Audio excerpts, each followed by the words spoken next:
Les journaux de Copenhague ont ce matin des titres de crise nationale. La réponse du Danemark à l'Europe? Non. Un nom d'horreur qui secoue les marchés financiers. Les dirigeants européens ont réussi à trouver les voies du compromis au sommet d'Édimbourg en offrant une porte de sortie aux Danois qui vont pouvoir revoter au printemps prochain. Les Irlandais étaient les seuls parmi les 15 à recourir au référendum pour ratifier le traité de Nice. Mais ils ont choisi de ne pas le ratifier. Le téléphone a beaucoup fonctionné entre Dublin, Bruxelles et les principales capitales européennes pour trouver une solution. On parle maintenant d'un arrangement qui consisterait à organiser un deuxième référendum. Les Français rejettent la Constitution européenne. Le non l'emporte largement, 55% contre 45% pour le oui. Vous avez majoritairement rejeté la Constitution européenne. C'est votre décision souveraine. Mais ne nous y trompons pas. L'avenir de la France et le destin de l'Europe sont liés. Intimement liés. Maintenant, l'enjeu est de remettre de la politique en Europe. De ne plus abandonner l'Europe. Alors le traité de Lisbonne qui a été signé ici derrière moi il y a quelques heures est une réplique fidèle à 90% de la Constitution européenne. 54,4%, c'est le pourcentage du non des Irlandais au traité européen de Lisbonne, un non qui s'est exprimé par référendum. Le Premier ministre Brian Cowen n'avait pas le choix, la pression de Bruxelles était énorme. Les Irlandais auront droit à un deuxième référendum d'ici fin octobre 2009. Que se passe-t-il si les Irlandais disent à nouveau non?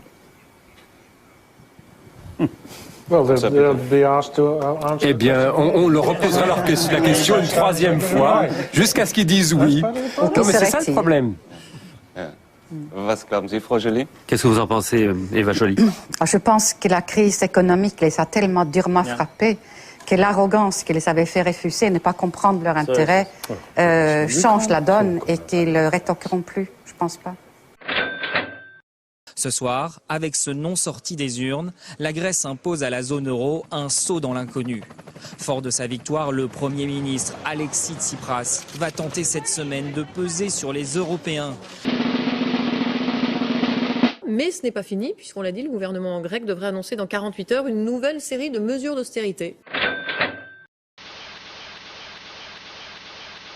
Il faut que ce soit sérieux, que ce soit grave, pour éviter après la contamination, pour pas que ce soit un épisode en quelque sorte qui n'emporte aucune conséquence. Moi je fais partie des gens qui poussent à fond pour que ça soit dur, c'est parce que il faut qu'on voit ce que c'est. Il faut prendre au sérieux. Voilà. Il faut prendre au sérieux. Ils ont voulu sortir, mais on va respecter leur vote, mais jusqu'au bout. Ils vont le bouffer jusqu'au bout. Ils vont le bouffer jusqu'au bout. L'expérience a montré qu'interroger un pays sur des sujets extrêmement compliqués, on l'a vu au moment du traité constitutionnel, aboutit à une inconscience collective. Il faut arrêter de penser que les élites sont mauvaises, que le peuple est bon. Moi, je ne crois pas que le peuple, dans sa grande sagesse, est capable de tout comprendre. Moi, je ne comprends pas tout. Il faudrait interdire les référendums.